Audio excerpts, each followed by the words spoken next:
नमस्कार विद्यार्थी मित्रांनो, स्वागत आहे तुमचं SK MPC अकॅडमी या आपल्या यूट्यूब चॅनलमध्ये। आज दिनांक 2 डिसेंबर 2023 वार आहे शनिवार। तुमच्यासाठी घेऊन आलो आहे संपूर्ण लोकसत्ता वृत्तपत्र विश्लेषण। तर आज या ठिकाणी आपण महत्त्वाच्या बातम्यांमध्ये जिल्हा सहकारी बँक, राज्य मागासवर्ग आयोग, कार्बन सिंग, PM पोषण, समुद्रधुनी, राष्ट्रीय हरित लवाद, संजय गांधी राष्ट्रीय उद्यान, विंडफॉल टॅक्स आणि वस्तू आणि सेवा कर ज्याला की आपण GST म्हणतो त्या संबंधी जी काही आजच्या न्यूज आहे त्यांना MCQ क्वेश्चनच्या माध्यमातून या ठिकाणी आपण डिस्कस करणार आहोत। चला तर जी काही आजची आपली डिस्कशन आहे तिला या ठिकाणी आता आपण सुरुवात करूया। या ठिकाणी जो आपला पहिला प्रश्न आहे तो जिल्हा सहकारी बँका संदर्भात आहे। त्या संदर्भात जी न्यूज आहे ती लोकसत्ता पेज क्रमांक 1 वरती तुम्हाला पाहायला भेटेल। न्यूज अशी आहे, मुंबई बँकेवर सरकारची कृपा दृष्टी, अशा प्रकारची न्यूज त्या ठिकाणी आहे। मग या ठिकाणी मुंबा बँक ही सहकारी बँक आहे आणि सहकारी बँक जी आहे त्या सहकारी बँकाच्या आधारावर जो आजचा आपला प्रश्न आहे तो प्रश्न असा आहे, महाराष्ट्रातील पहिली जिल्हा सहकारी बँक कोठे स्थापन झाली, अशा प्रकारचा आपला प्रश्न आहे। या ठिकाणी तुम्हाला सहकार क्षेत्रामधील जिल्हा सहकारी बँक विचारली आहे, त्या ठिकाणची प्राथमिक सहकारी बँक असा क्वेश्चन नाहीये, त्याचबरोबर राज्य सहकारी बँक अशा प्रकारचाही क्वेश्चन नाहीये। या ठिकाणी जो क्वेश्चन आहे तो स्पेसिफिक आहे, तो तुम्हाला जिल्हा सहकारी बँकेविषयी विचारला आहे। आणि या ठिकाणी जे आपले पर्याय आहेत त्या पर्यायामध्ये पर्याय A मुंबई, पर्याय B नागपूर, पर्याय C नाशिक, पर्याय D अकोला। तर मित्रांनो या ठिकाणी आपलं योग्य उत्तर राहील पर्याय D अकोला। या ठिकाणी महाराष्ट्रातील पहिली जिल्हा सहकारी बँक स्थापन करण्यात आली होती। हा जो पॉइंट आहे तो तुम्हाला माहिती असणं आवश्यक आहे।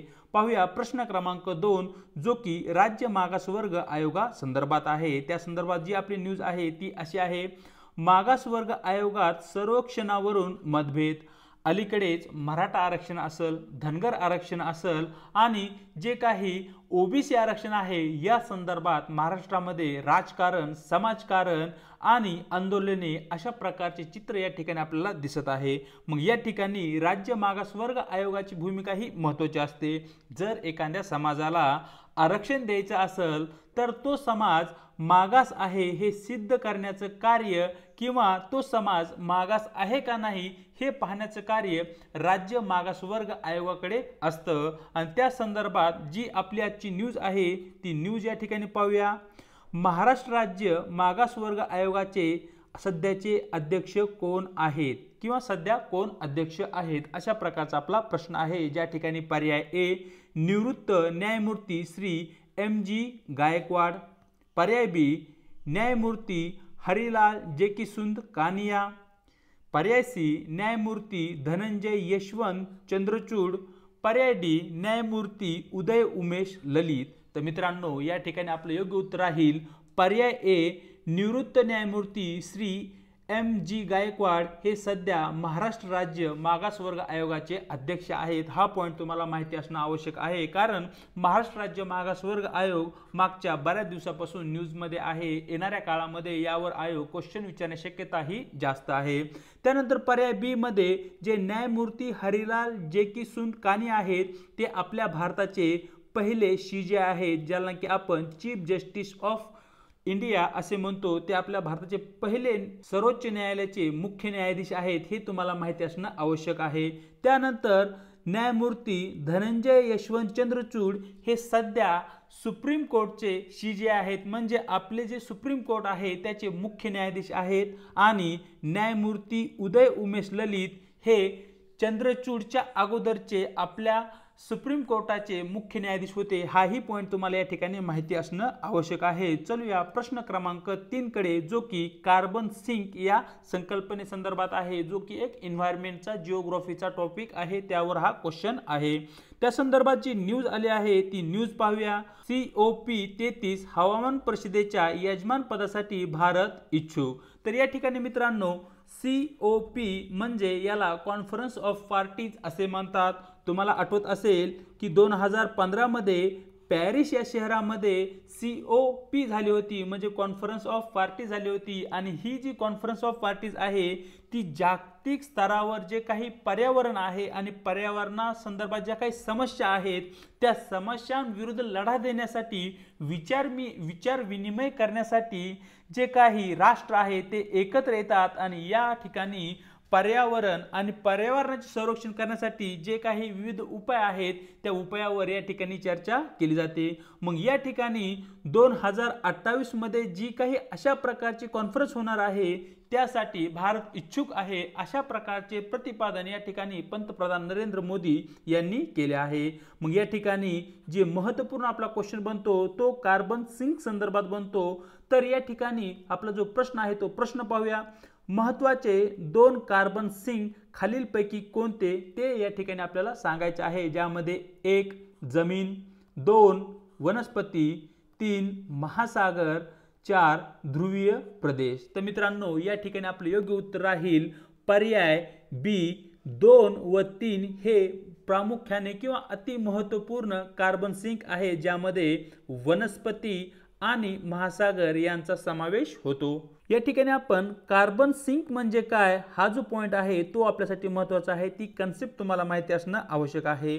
आपल्या सर्वांना माहिती आहे जेव्हा आपण श्वास घेतो, श्वास घेत असताना आपण ऑक्सिजन आत घेतो आणि जो काही कार्बन डायऑक्साईड आहे तो बाहेर सोडतो. जर वातावरणामध्ये कार्बन डायऑक्साईडचे जे काही प्रमाण आहे ते वाढले तर त्यामुळे जे काही पृथ्वीचे तापमान आहे त्या तापमानामध्ये वाढ होण्याची शक्यता असते.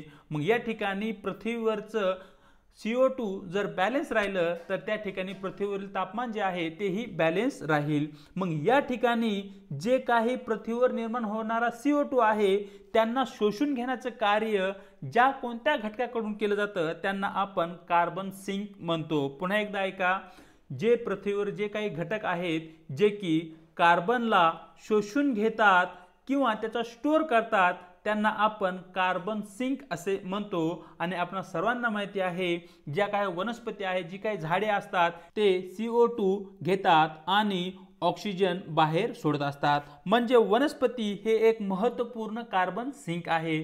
त्याचबरोबर जी आपल्याकडे महासागरे आहेत त्यामध्ये हिंद महासागर असेल, पॅसिफिक महासागर असेल, अटलांटिक महासागर असेल, ही जी महासागरे आहेत आणि या महासागरामध्ये ज्या काही हरित वनस्पती आहेत, प्रवाळ आहेत, हेही एक महत्त्वपूर्ण कार्बन सिंक आहेत किंवा कार्बनचे स्टोरेज पॉइंट आहेत. यामुळे या ठिकाणी आपले वनस्पती आणि महासागर हे सर्वात महत्त्वाचे 2 कार्बन सिंक आहेत, हे तुम्हाला या ठिकाणी माहिती असणं आवश्यक आहे. चलो या आजच्या आपल्या पुढच्या न्यूजकडे आणि प्रश्न क्रमांक 4 कडे, जी की PM पोषण योजने संदर्भात आहे.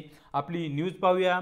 पोषण आहारात अंडी देण्यास विरोध, अशा प्रकारची न्यूज आहे. अलीकडे सरकारने निर्णय घेतला आहे की जे काही विद्यार्थी आहेत त्यांना पोषण आहारामध्ये येणाऱ्या काळामध्ये अंडी त्यांच्या आहारात दिली जातील, ज्याच्या माध्यमातून त्यांची पोषण वाढेल किंवा त्यांची जी काही सर्वांगीण विकास आहे शारीरिक मानसिक तो या ठिकाणी होईल, अशा प्रकारची ती न्यूज आहे. परंतु या पोषण आहारात अंडी देण्यास या ठिकाणी विरोध होत आहे. मग या ठिकाणी आपल्यासाठी जी महत्त्वाची बातमी आहे ती म्हणजे PM पोषण योजना, ज्या योजनेअंतर्गत ही विद्यार्थ्यांना अंडी दिली जाणार आहेत. या न्यूजला धरून जो आजचा आपला प्रश्न बनतो तो प्रश्न या ठिकाणी पाहूया.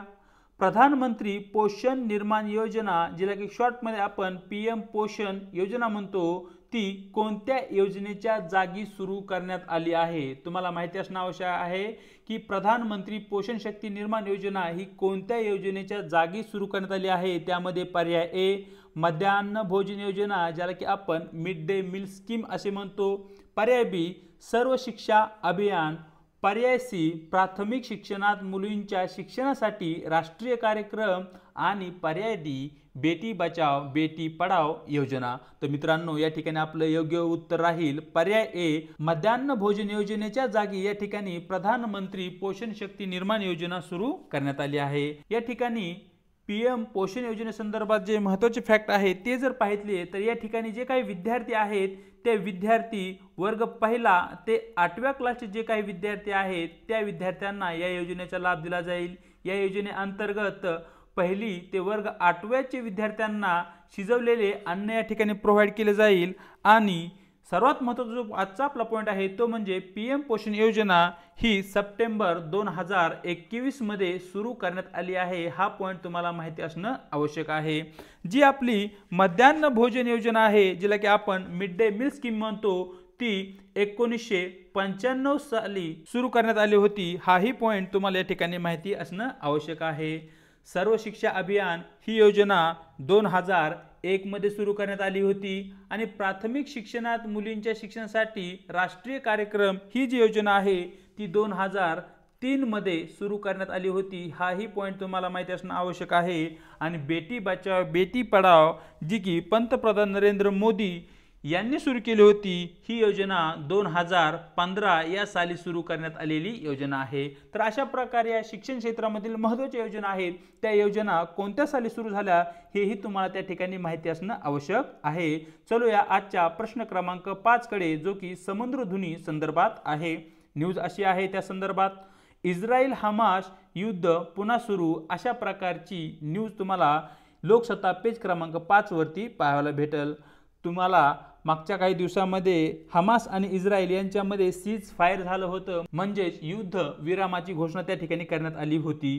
तो विरामाचा जो काही कालावधी आहे तो आता पूर्ण झाला आहे आणि आता पुन्हा इस्रायलने हमासवर त्यांचे हल्ले सुरू केले आहेत। इस्रायल हमास संघर्षावर आधारित ज्या काही न्यूज आहेत त्या न्यूजच्या आधारावर मागच्या काही व्हिडिओजमध्ये आपण बरेचसे क्वेश्चन डिस्कस केले आहेत। आज एक नवीन क्वेश्चन त्या ठिकाणी आपण घेऊन आलो आहोत।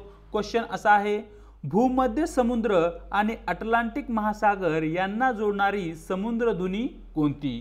तर सर्वप्रथम जे काही आपलं उत्तर आहे आणि पर्याय पाहण्याच्या अगोदर आपण समुद्रधुनी म्हणजे काय ते पाहू।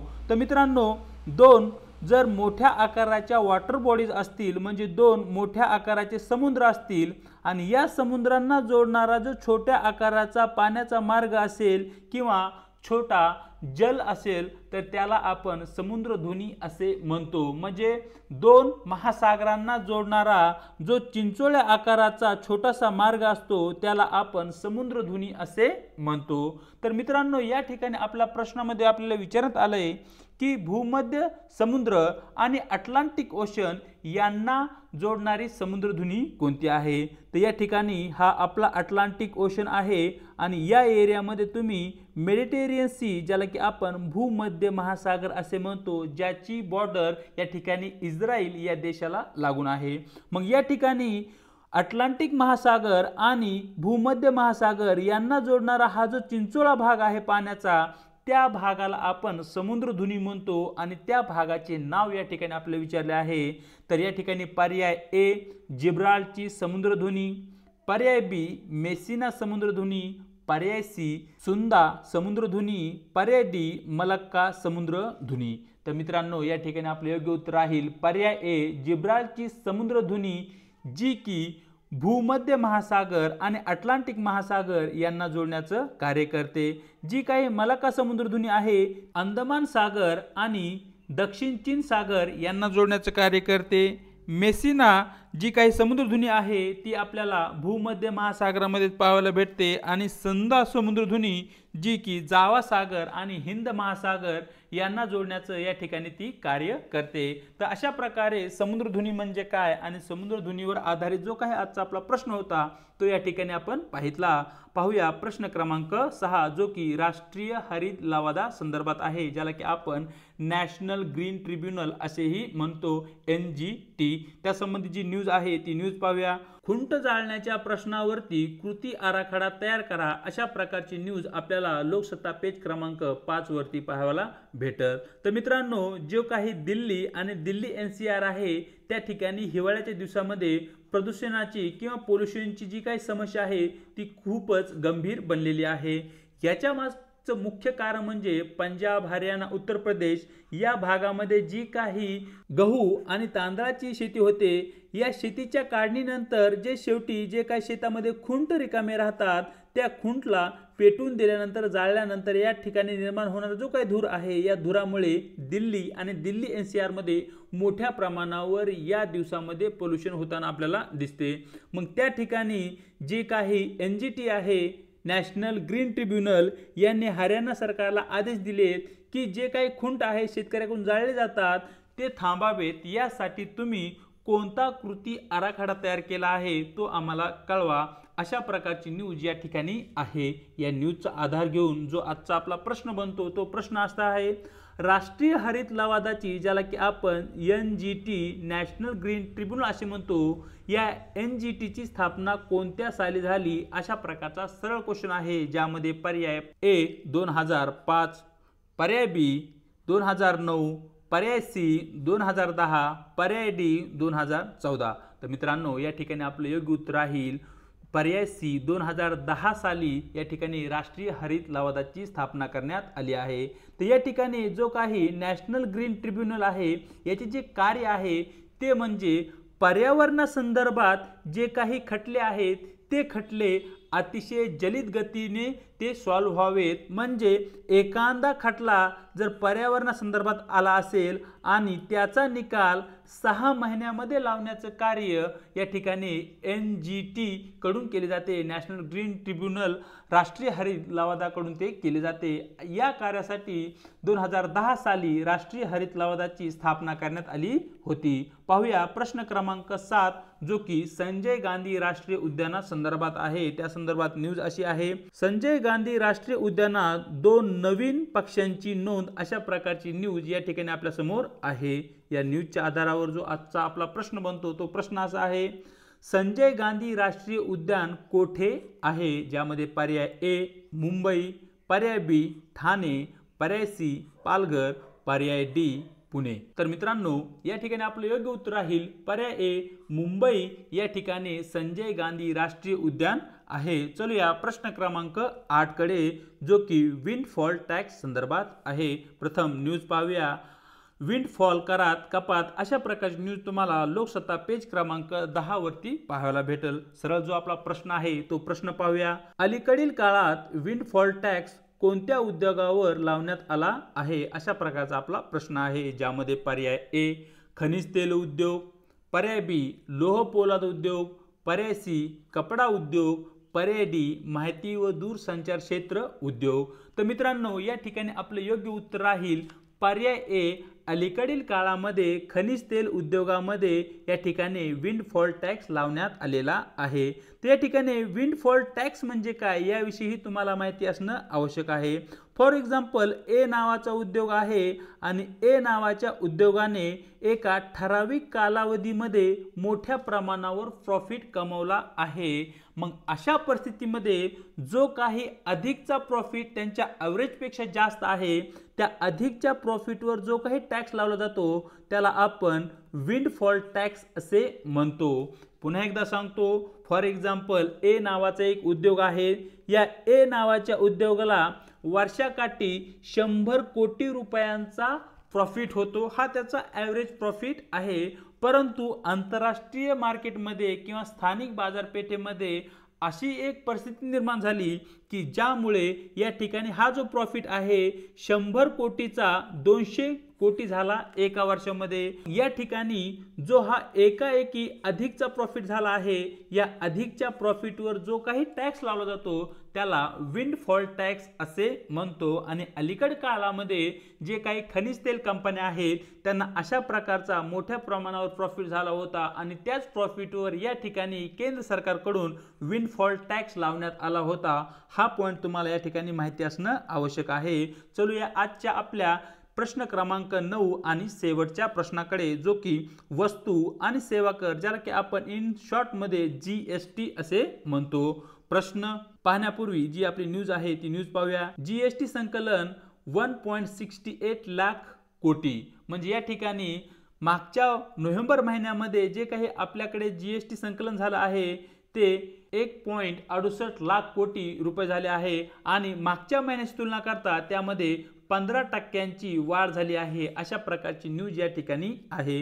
या न्यूजच्या आधारावर जो आजचा आपला प्रश्न बनतो तो प्रश्न पाहूया, भारतात वस्तू व सेवा कर प्रणाली केव्हा सुरू करण्यात आली। तर मित्रांनो या ठिकाणी पर्याय A 1 जुलै 2017, पर्याय B 1 एप्रिल 2005, पर्याय C 1 जुलै 2022 पर्याय डी यापैकी नाही। तर मित्रांनो, प्रश्न क्रमांक 9चं जे काही उत्तर आहे ते तुम्ही मला कमेंट बॉक्समध्ये कळवायचे आहे याचं उत्तर, आणि हा जो प्रश्न आहे तो पुन्हा एकदा आपण उद्याच्या व्हिडिओमध्ये डिस्कस करणार आहोत। मी अपेक्षा करतो की तुम्ही या प्रश्नाचं योग्य उत्तर हे कमेंट बॉक्समध्ये कळवालच। आज या ठिकाणी जे काही 2 डिसेंबरचं महत्त्वपूर्ण लोकसत्ता वृत्तपत्र डिस्कशन आहे ते या ठिकाणी आपण केलं आहे। व्हिडिओ जर तुम्हाला आवडला असेल तर व्हिडिओला लाईक करा, शेअर करा आणि कमेंट बॉक्समध्ये जे प्रश्नाचं उत्तर आहे ते नक्कीच कळवा। व्हिडिओच्या डिस्क्रिप्शन बॉक्समध्ये देण्यात आलेली आपल्या टेलिग्राम चॅनलची लिंकवर जाऊन आपले टेलिग्राम चॅनल जॉईन करायचे आहे, ज्याच्या माध्यमातून आपल्या सर्व व्हिडिओच्या लिंक्स आणि त्याचबरोबर ज्या काही स्पर्धा परीक्षेमधील नवनवीन अपडेट आहेत त्याही तुम्हाला त्या ठिकाणी भेटून जातील। जर चॅनलवर नवीन असाल आणि पहिल्यांदाच हा व्हिडिओ पाहत असाल तर चॅनलला सबस्क्राईब करायला विसरू नका। आज इथेच थांबत आहोत, भेटूया एका नवीन व्हिडिओ सोबत।